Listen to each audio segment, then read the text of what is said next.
Hare Krishna, I am happy to see you. It's our class number 5, Mind Power and its development. The subtopics are, we will discuss what mind is, its nature, difference between mind and buddhi, and we will see the techniques how to develop mind and buddhi. So, my first question, how do we know that mind exists? Yes, it is invisible, but we can perceive it by its actions. And there is a 5D symptoms that prove us that mind exists. Let us see what are they 5D. So, dialogue. We know that mind exists because someone, one or two or sometimes three and more beings speaking within our heads. And thus we can know that there is some activities. Even it goes beyond my control sometimes. So next symptom is distraction. We know that mind is very chanchalam. It is jumping from one topic into another and looking for different pleasures, and thus it is very distractible. Third symptom is dilemma. We know that mind is very undecidable. He is looking for something what gives him more pleasure, and sometimes he's totally mixed up and he doesn't know what to do. Number 4, desires. Mind is full of desires. We have 5 senses and mind is called the 6th sense. In those it is stated in Bhagavad Gita that mind is full of the desires and it strives for the different pleasures which the senses can provide him. And thus we have to control it. And finally, dream. Whatever dream while you are sleeping or dream while you are awake, you have ability of dream. Actually, there is a state of mind while we are sleeping, and we know that there is a chitta which is active still in the dream state. Because we see dreams, we have some feelings of the morning, and etc. etc. Thus, it is stated in Bhagavad Gita about mind. We can actually find a lot. In scriptures, mind is one of the biggest topics. Also, not only mind, but controlling the mind and senses. And we can find it in Srimad Bhagavatam and Bhagavad Gita and Patanjali Yoga Sutra and whatever scriptures you can take. You will see there about controlling mind by restricting the senses and by empowering the buddhi. So, now let us see what is the origin of the mind, the nature of the mind. So here in this picture, I put this heart, and this heart means the Supreme Lord, Krishna, or the Supreme Love. And when we enter to the material body, to material universe, we lose our primal link, our primal connection with universal love, with Krishna, and we get forgetfulness. And this is a spot where we become covered by false ego and mind. And immediately we get primal fear, which is also known as a fear of death, because whatever fear and phobias we have in our life, it could be found in the primal fear as a fear of death. And thus we try to build our own universe according to our own desires, and we develop the defensive reactions, and thus we develop such qualities as pride, envy, once again fear, and all that complex of reactions. So basically, when material universe was created, actually was manifested from pradhana, from inactive state into prakriti, into active state, the gunas and kala chakra became active, and from the ahankara in the sattva guna, mind appeared. In all those elements were there before the beings appeared in it. So mind was before the body. Mind appeared before the 5 gross elements. So, once again, why do I need to know this? Because usually people self-identify themselves with material body or mind. And generally, it is stated in the Vedas that the whole material universe and whole our life is our mind projections only. That's all. There is nothing else to do with this material world. Only we have to take care about what state of mind, what state of chitta and consciousness we live in. And thus, the steps of development will be like this, as it's drawn here. I have to become less self-identified with material body, and even so I have to pay more attention to become less identified with the mind itself. And how to do it? By developing buddhi.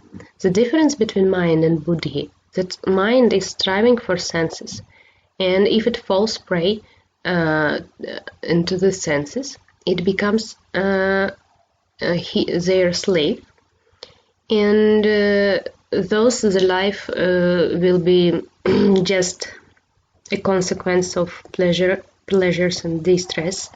But when we apply buddhi, in this case, buddhi has a quality to distinguish what is good and what is bad for our spiritual development, and thus it can uplift us to the happiness in the sattva guna, even so it may take a little bit longer than the regular material pleasures.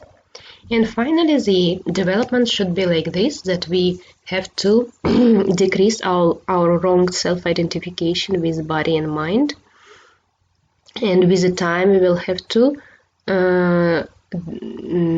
reject all these material self-identifications, such as mind and buddhi also, and develop direct relationship with Krishna, with the supreme love, with the supreme, with his supreme associates, and by finding out who am I, real self, which is qualitatively is equal to Krishna.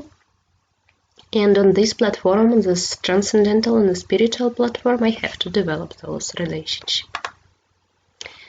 Next, what I would like to mention, that all feelings, all programs, samskaras, thoughts, emotions, patterns of behavior, etc., they are all contained in mind.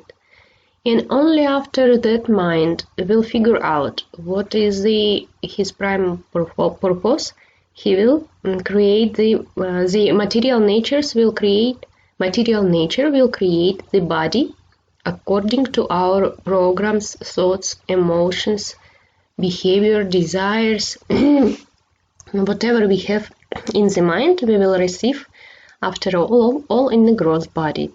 And those mind is a subtle body. And even if we will figure out, at least on the surface, that I am not this body, I am spiritual soul, many of us can speak like this, but indeed it is very difficult to stop identifying ourselves with mind. Mind will rule our life. It rules our lives from the time immemorial, but we can do it.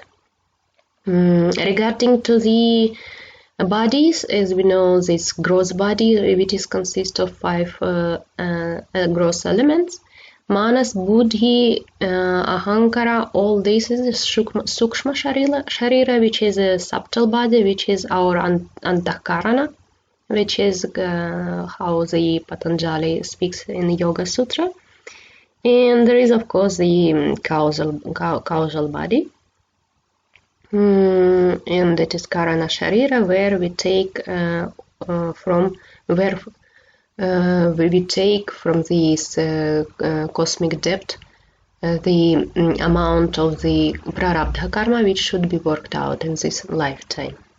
But the aim of the human's life is to develop direct relationships with the Supreme Lord, on the spiritual platform.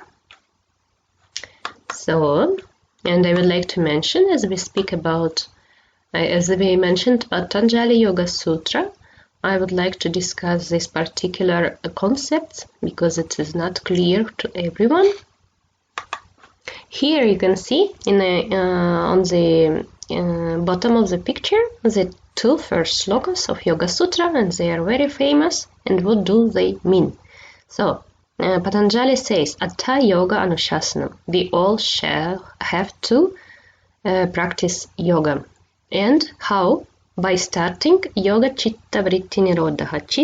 Chittasya Vrittinam Nirodha. Control our Chitta Vritti. So let's us to contemplate what is Chitta, what is Vritti, and how to do Samyama or Nirodha or control.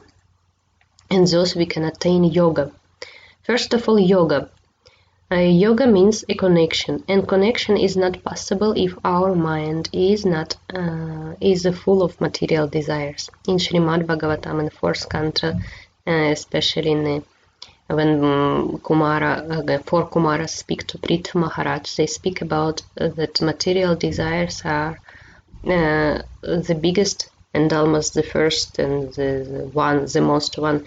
There is that one reason which stops us from this spiritual self-identification, because as long as we identify ourselves with our body and senses, and mind want those sense objects, it is not possible for us to develop yoga or a real connection.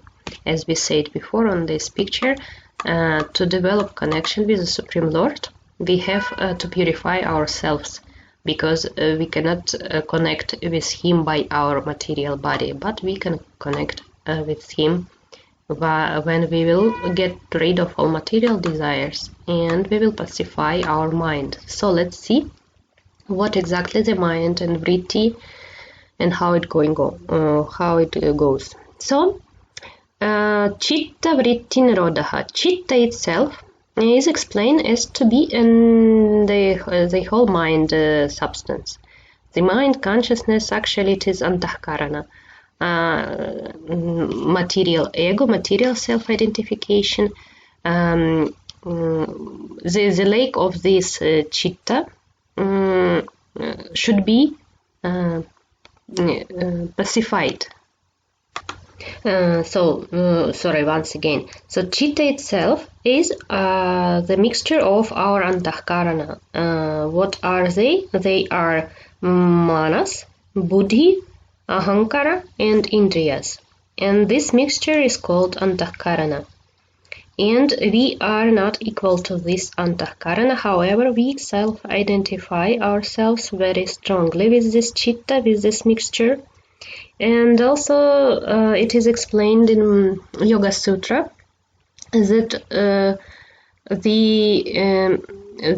some information or some ideas or something which comes from outer world, it comes to our box of this chitta and mix with our antahkaranas. And thus, after this mixture produce some waves, it goes away like a vritti. So vritti, those are the outcomes from the chitta. Some particular kind of interactions with the outer world, which is based on the mixture of antahkarana. Actually, Patanjali speaks about 5 types of vritti.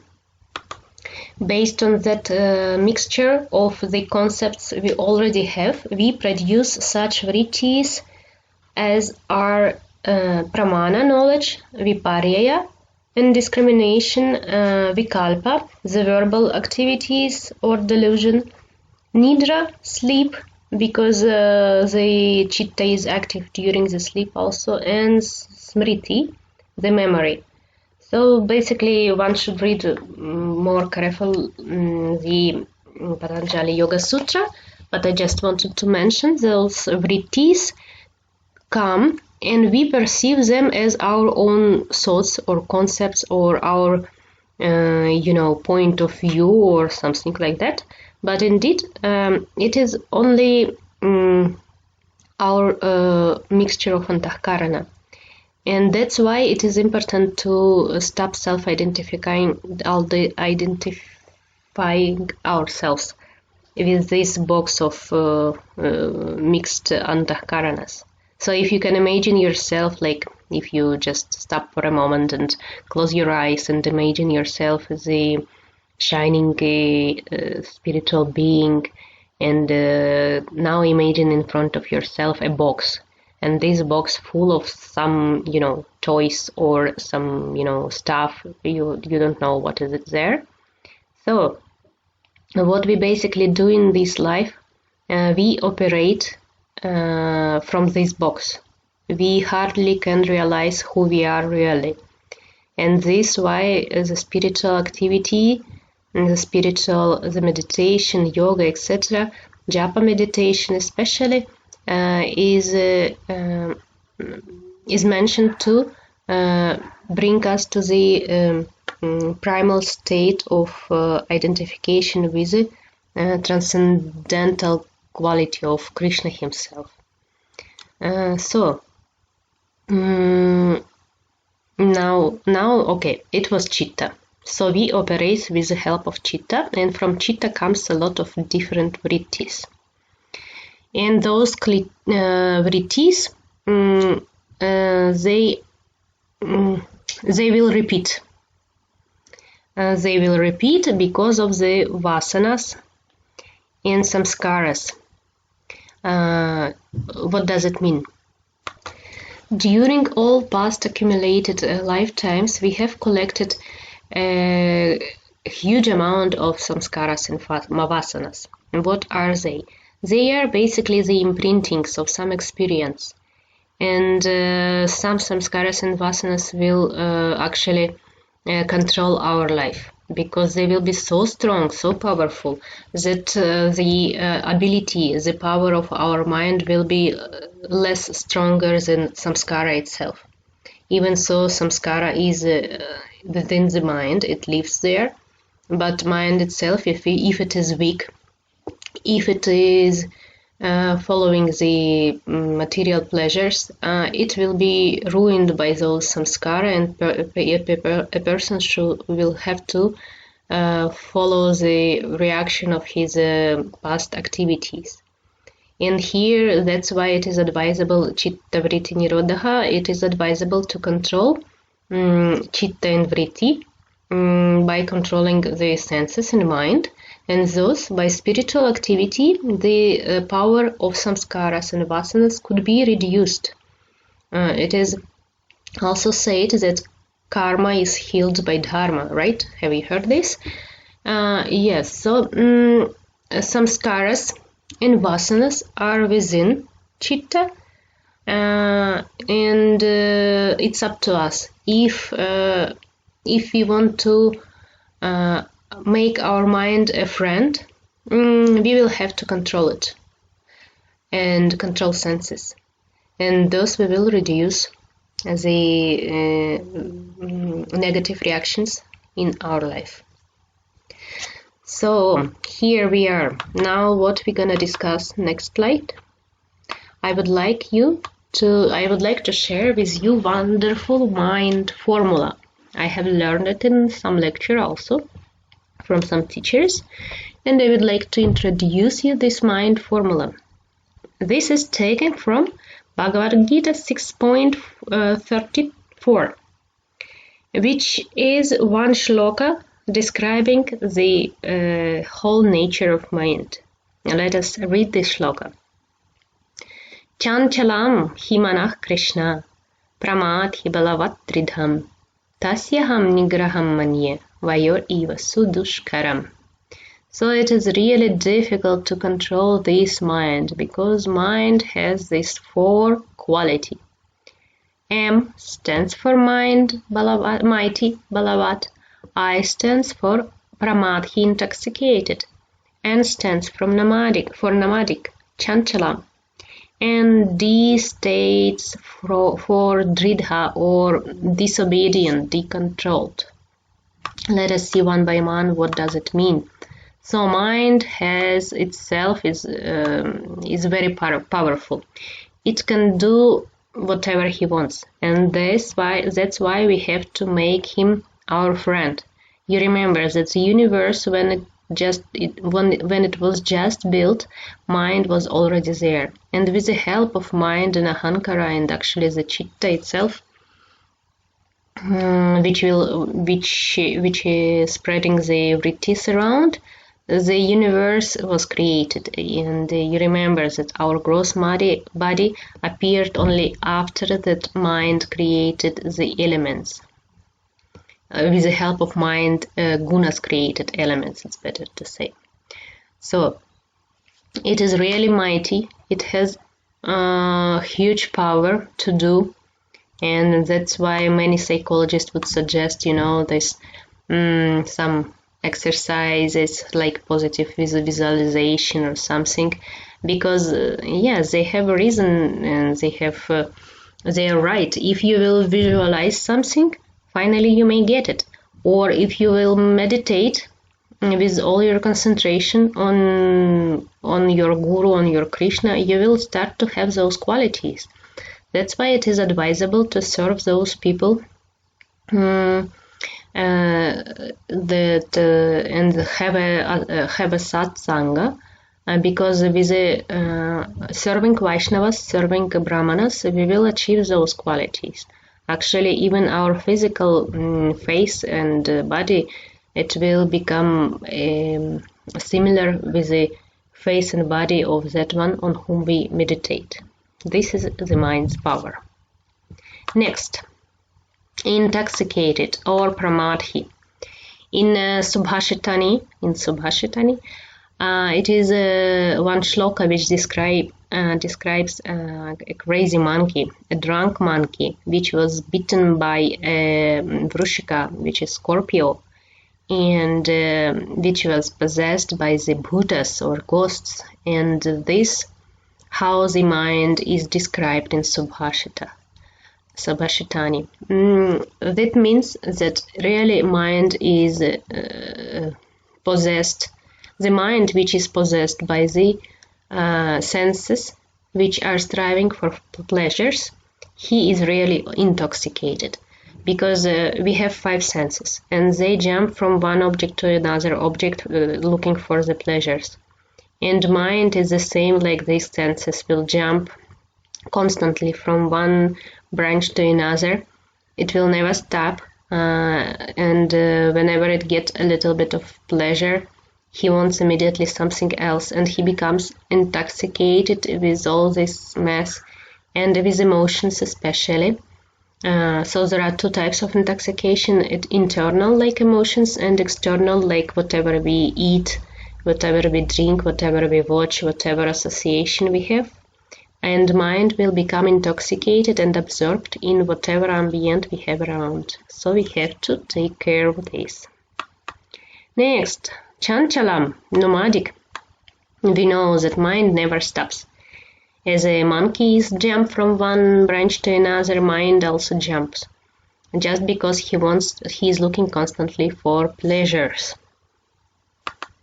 And disobedient or decontrolled. As we said before, it is mighty, it is very powerful, and when some idea comes into the mind, it is very difficult to stop it. This idea will start to work, and finally it will lead to some results. We are lucky in Kali Yuga. It is said that we do not get all the reactions from the thoughts itself. In previous yugas, whatever you think in your mind, you will also have reaction. But in Kali Yuga we have some discounts. So that's why it is decontrolled, it is disobedient, and it is dridha. It is also state like stubborn. If you have learned something and you adjusted to do it like a habit, like your pattern, it will be very difficult to adjust it into the other way. So it is very dridha, stubborn, decontrolled. And but what we can do, we can use all these 4 qualities, which is from the formula of mind, and we can make our mind a friend. And if we put good idea in this mind, if we put if we put this mind into the sattva guna, so it will work for us and it will help us because it is really powerful. So it was the nature of mind. And now I would like to discuss the nature of the human, which identifies himself blindly with this material existence. Such people who are on this base, on this level of material platform, they have tendency to commit mistakes. The senses are imperfect. He is sure to fall into illusion, and he has propensity to cheat. That's why, once again, we have to learn how to control mind, and we have to understand that we play roles in this material life. And we constantly identify ourselves with some ideas and whatever is there in this box of antahkarana. And what we have to do, just sit down and look at this box and throw out what we don't need. And what we still need, we have to control it. And develop the real self. Real self is developing with the help of spiritual practice. So, as a conclusion, once again, mind formula is M for mighty, I for intoxicated, nomadic, N for nomadic, and the control disobedient. So, this is Bhagavad Gita view on the mind.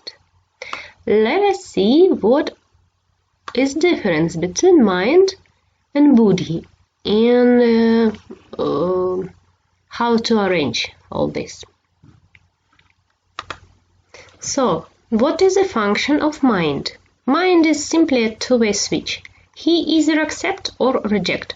And in Sanskrit it is called sankalpa vikalpa. And based on his own whims, if it is not controlled by us, he will just distinguish the things according to the amount of pleasure. And he will take whatever gives more pleasure. And we know that mind doesn't care for the pleasure in sattva guna.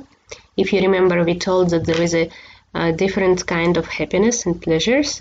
In sattva guna, this happiness will take more time, and in the beginning we have to put willpower and efforts, and it could be like a poison in the beginning, but at the end it will be a nectar and it will lead to self-realization.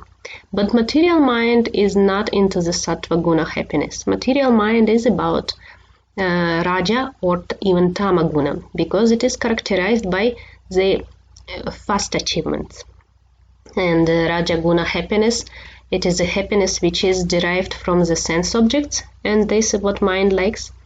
And the happiness which is in the beginning like a nectar and at the end like a poison, and that's why mind is chantalam. It will every time jump from one pleasure to another, because it will not last long, those pleasures in Rajaguna. And of course Tamaguna is a mind which is in Tamaguna will choose the pleasures in Tamaguna. So based on these acceptions and rejections, he will produce certain thoughts, certain emotions, and certain desires. Thus it is important to keep mind in a sattva guna, to keep our senses, our associations, our feelings, emotions, thoughts, actions, everything should be on the higher stage.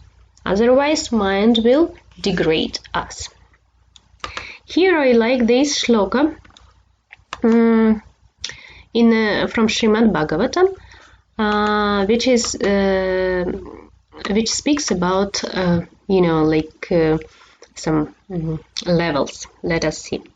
The sense organs are attached to the modes of material nature, and you can see on this first picture that mind is like a sixth sense which collect all the pleasures from the other five senses, and usually it strives out of the to the outer world, because all pleasures are there.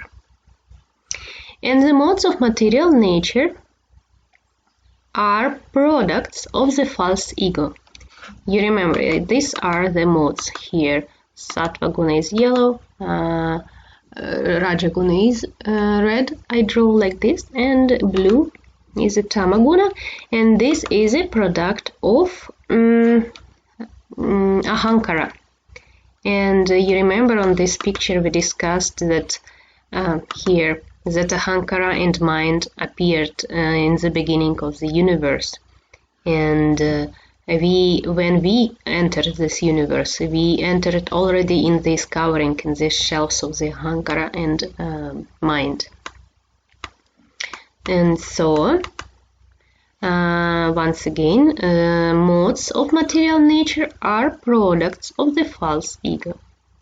The mind is subjected to all kinds of material experience, happiness and distress. Here you see, mind, if it is not controlled by buddhi, it is every time looking for happiness and distress, and up to the situation where we are now, he will disturb us, or he will strive for more pleasures. And the intelligence is a feature of the mind's ability to think, or also to distinguish, discriminate. This is a shloka from Srimad Bhagavatam 2.10.32 about minds in buddhi description, and also the chain, how it appears. So once again, Ahankara, 3 gunas, mind, which will create certain body for the certain pleasures, and it all should be started to, it all should be controlled. We have to start to control it by developing a faculty of buddhi. And in this picture we can see the nature of buddhi itself. So once again, mind will distinguish the things according to the amount of pleasure, and it will do sankalpa vikalpa, reject or accept based on the quantity and quality of pleasure. What the buddhi will do? It will discriminate and determinate. What do I need and what I don't need? And we know that there are 2 shlokas also in I believe Bhakti Rasamrita Sindhu, which is said what is upadhi, which is not advisable for us to do in order to achieve spiritual realization, and what are the what in the other shloka what we have to do. It is not Bhakti Rasamrita Sindhu, it is Isha Upanishad. Oh, no, sorry. It is a nectar of instructions, which is Upadeshamrita, and they are shlokas 2 and 3. In shloka number 2, it is said that one devotional service or bhakti is spoiled when a person becomes too entangled to the following 6 activities: eating more than necessary, collecting the things, over-endeavoring for mundane things, prajalpa, talking unnecessarily, practicing the scriptural rules only for the karmic desires, asatsanga, and greed. And in shloka number 3 of Upadeshamrita, it is stated what is good for bhakti. Bhakti prasidhyati. So what are they? Being enthusiastic, endeavoring with confidence and shraddha, being patient, acting according to regulative principles, abandoning the association of asatsanga, and following the footsteps of previous acharyas. So those are 2 simple shlokas from Upadeshamrita, and basically it gives us idea how the buddhi should distinguish what is good and what is bad. And here actually those Two shloka along with the first shloka. I like this shloka very much also because it is suggested in the first shloka of Upadeshamrita that one should start with the controlling of Vachavegam, Manasa, Krodhavegam. Vachavegam, the urge of speech. Manasa, Krodhavegam, the urge of Manas, which is mind. And Krodha, the controlling the emotions and senses. And Jivavegam, urge of the tongue. And Udarapasthavegam, the urge of genitals. So those are the simple principles where we can also, which we can take into our life. So the mind will be controlled when the jiva, vacha, emotions, the tongue, speech, genitals are controlled.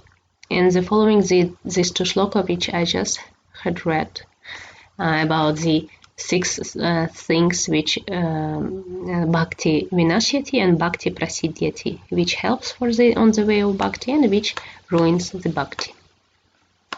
So now I would like to discuss briefly the anatomy once again of material and spiritual self.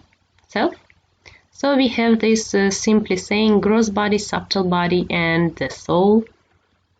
And I like this picture and metaphor that a soul is I am and user. A subtle body is a software which is given us with a particular programs to fulfill in this lifetime. And gross body is the hardware by which we operate itself. And once again, here it is the self, which is body, which is a hardware. This is body. Mind is a subtle software. And this is true self, me and Krishna. And of course, so speaking about the self, we have to give the example of this chariot. And this chariot it is also metaphor. It is said that 5 horses are the senses. The chariot itself is a body. The charioteer you can see, it is us, and we simply sit in the chariot. We are not doers. And so the driver, we have to give this, the reins itself are the mind and they should be restrained.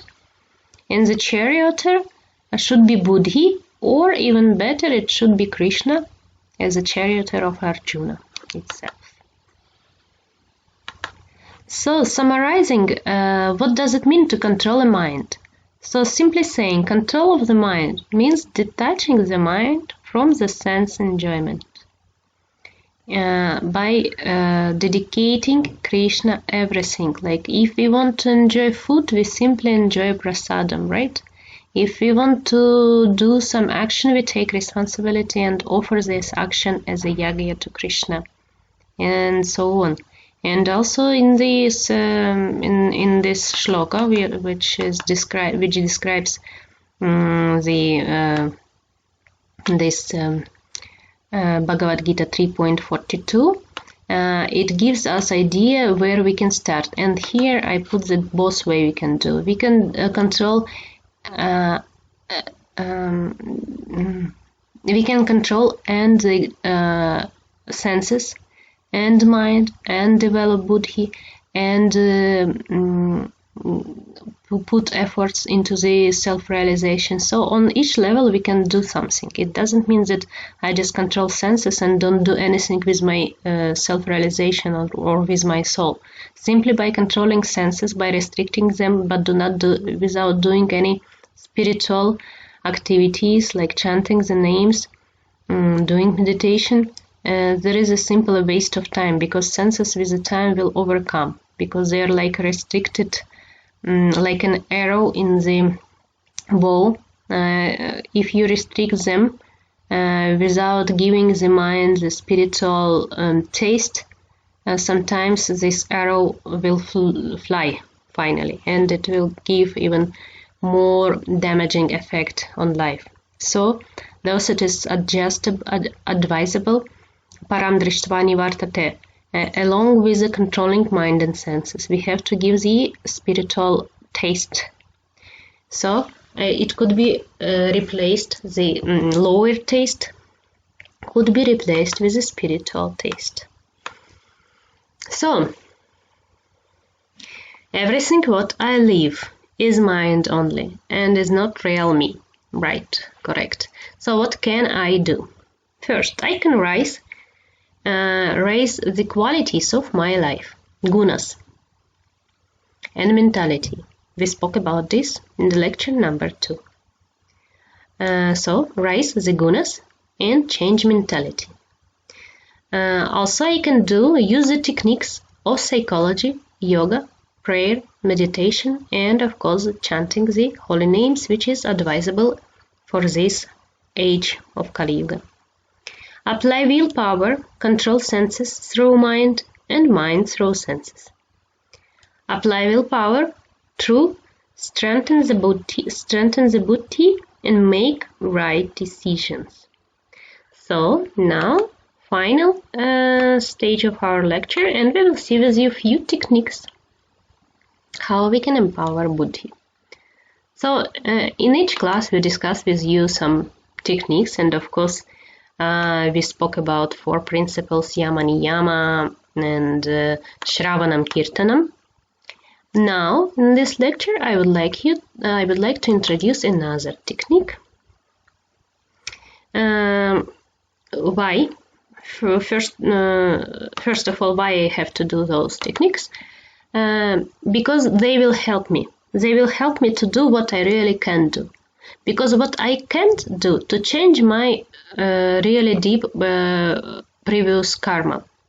We discussed with you in the lecture of karma that some karma should fructify, and we cannot do anything with this. We just can be how it is said in Srimad Bhagavatam Dvandva Titiksha, the quality of devotee, Dvandva Titiksha, I remember like this. The devotee will patient all the dualities of the material life, because he understands that it is their karma and it just can, he has to be patient, and with the time it will reduce. This is what I can do. But what I can do, I can apply those techniques, and thus my willpower will be increased, and I will be able to increase my gunas, change mentality, change and adjust my lifestyle, and get rid of heavy sinful reactions, etc., etc. That's why we have to do some techniques. And during those lectures, all these lectures, I try to give this is our lecture number 5, and each lecture we discuss with you some techniques, some exercises we do. Please adopt something. If you chant the holy names, it is the best technique what you can do. However, please review the 4 principles. Review the 4 principles. Review the yama niyama. And of course the 9 processes of Krishna Bhakti. Along with chanting the holy name, it is good to follow those rules also. With the time it will come naturally. But now I would like to give another techniques, and these techniques I also got from my educational course, and I like this, and I would like to share it with you. So the technique is called pranams, method of controlling the mind, or making our mind friend. So pranams. P stands for practice, R for replacement, A for abstain, N for neglect, A for association, M for mantra meditation, and S for scriptural intelligence. Let us see one by one. So, first of all, abhyasa or practice. Why? Krishna all over Bhagavad Gita says that without abhyasa and vairagya, you will not achieve anything. And it is really clear that it is very, very difficult to become very pious and spiritual and living in a sattva guna in 1 week. It is impossible. But with the time, when we will again and again bring back our mind to some pious platform, and day by day we will try to improve our lifestyle, our association, our whatever is around us, within us. We will try to adopt some meditation technique. Maybe we start with 1 round of japa, and in half a year we will be able to chant maybe 4 rounds or 8 rounds. And with the practice it will come. But practice should be there. Abhyasa is a discipline, and the first sutra of Patanjali is Atha Yoga Anushasanam. So yoga itself is abhyasa. It is a discipline. It is something what you have to do repeatedly every day. And with the time it will become your nature. It will purify your mind and it will reveal your real nature. So practice, repeated hard work, which with the time will be very natural to you, and with the time it will give so many benefits. So replace is simply param dristvani vartate, what we spoke about when we spoke with the controlling mind and senses, that we don't have just simply control what we don't want to do, but also to replace. About this particular principle, we will speak in the following lecture of habits. We will discuss the topic how to get rid of bad habits, and this replacement will be very important technique. Because instead of, for example, for those who is not vegetarian but he wants to become one, so it is good to replace the food with a taste which he used to eat by replacing with a pious food, vegetarian food, but maybe add some spices. And also it is about food on material platform, but also about thoughts. Sometimes people who stop association with his previous friends with whom he used to get around, go here and there, and finally he's asking what can I do now? I don't have friends, I don't have old friends, I don't have new friends, I don't know what to do in my free time. So this means replacement, and replacement with a higher taste. So the time what he used to spend in nightclubs, maybe he has to dedicate to the maybe some festivals, or maybe kirtan, or also it is a lot of association within the spiritual society, which can also give you a lot of kind of pleasures like dancing and eating and have fun, but it will be with a higher taste. So abhyasa as a practice and replacement with a higher taste. So abstain, it is simply to apply some tapasya. It is good to do. At least start with Ekadashi.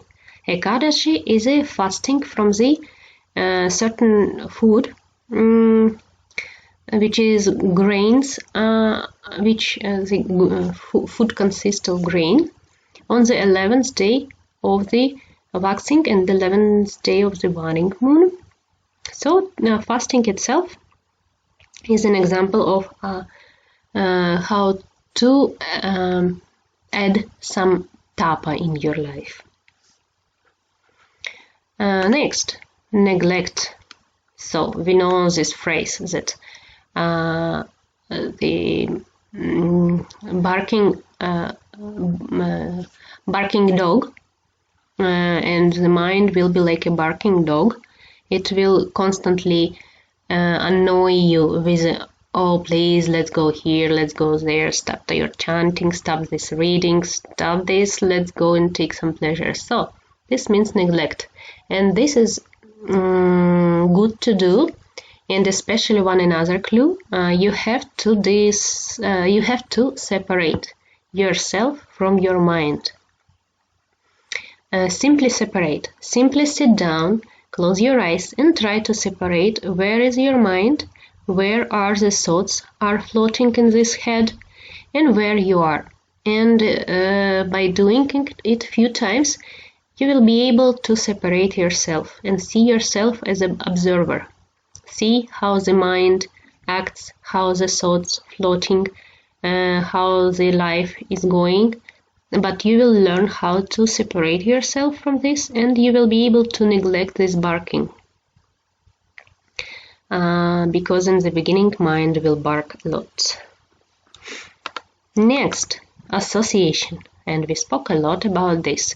Because tell me who is your friend, and I will tell you who you are. And we also told that the qualities which we want to achieve, we may achieve much better, much faster, if we associate with those people who already have those qualities.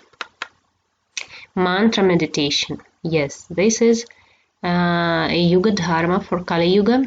Mantra itself is a purifying method. Because it acts on the spiritual platform, on the transcendental platform. And this will be the activity which does not create karma, and which is going on the platform, on that platform, spiritual platform, where we cannot realize ourselves right now. Sometimes whatever we do now, it is like only karma. And but believe this one exactly, this particular activity will be spiritual itself. Even so, in the beginning we cannot realize it, but it will be something from absolutely different level of being. Your mantra meditation, your japa chanting, your Hare Krishna names chanting. This will be your way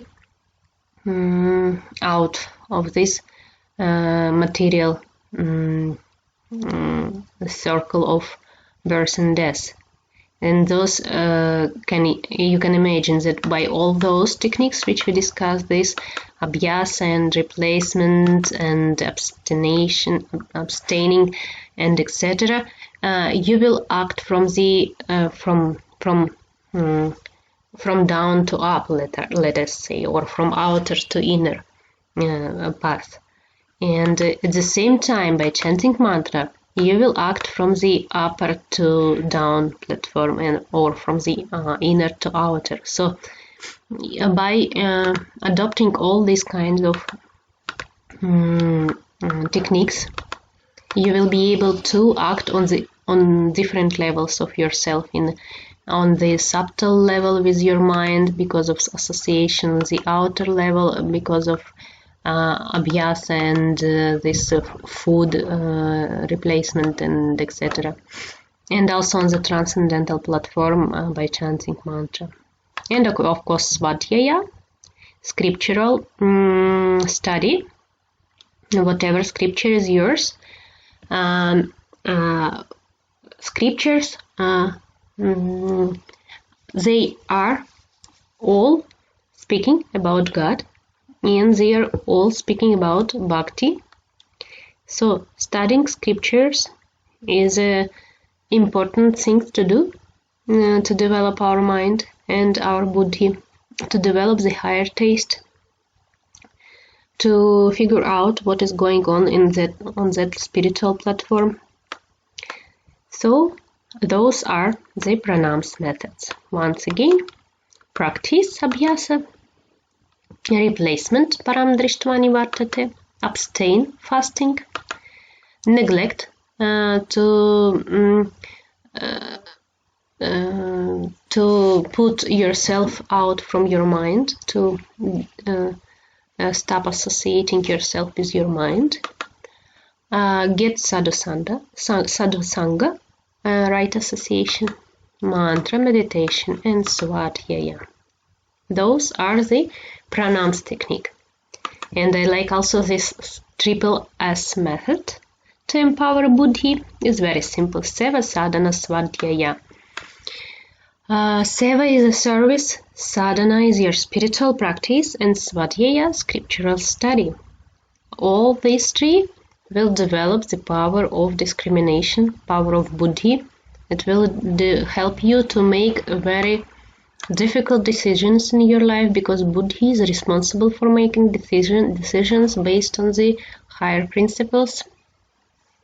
And the stronger the buddhi, the easier you will be passing through the crisis in your life, and you will have to pass those crises, and those by serving the others, the society, deity if you have, by doing your spiritual practice and exercise. Sadhana is very important. Doesn't matter how much you do 1 round or you do 16 rounds of mantra meditation, you do pranayam, you do asanas, just do it daily at the same time and the same amount of time. In svadhyaya, you have to stick to authorized people and sampradaya and to scriptures, and to stick to those people who will explain those scriptures in the right way. And this is the triple S method.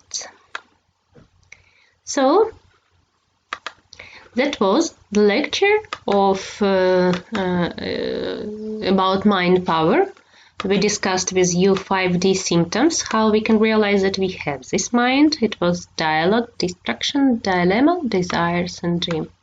We discussed with you the nature and origin of the mind, that mind and ahankara appeared as soon as the prakriti was activated by kala chakra and by gunas.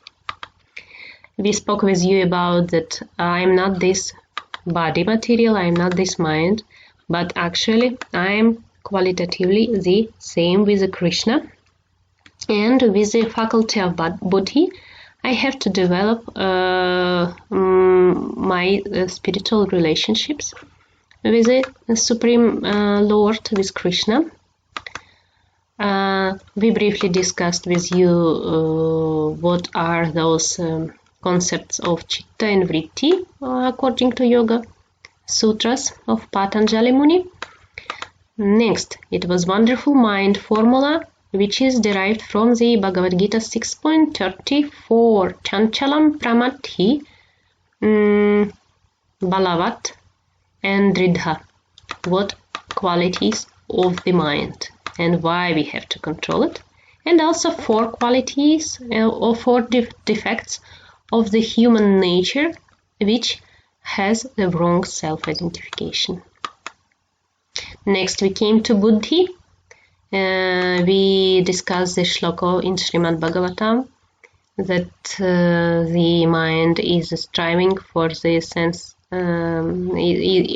mind receiving the pleasures from all the senses, and buddhi should be applied in order to control the mind. Buddhi is a discriminative faculty, and those are the shlokas from the Upadeshamrita of Srila Rupa Goswami. So, we also discussed the anatomy of self, this chariot, which is given in Upanishads, and we told that we have to act on all stages of life. We have to control and senses and mind and buddhi, and of course replace with the higher sense. We discussed with you pranams method, which is practice, abhyasa, param drishtva nivartate, replacement, abstain, fasting, neglecting your mind, barking, get sadhusanga, do mantra meditation, and do scriptural study. And this wonderful, short, and simple and sweet buddhi formula for the Buddhi empowerment, Seva Sadhana Sasvadhyaya. And of course, for principles, Yama Niyama, and 9 processes of Bhakti. Thank you very much. And please, chant Hare Krishna, control your mind, and be happy.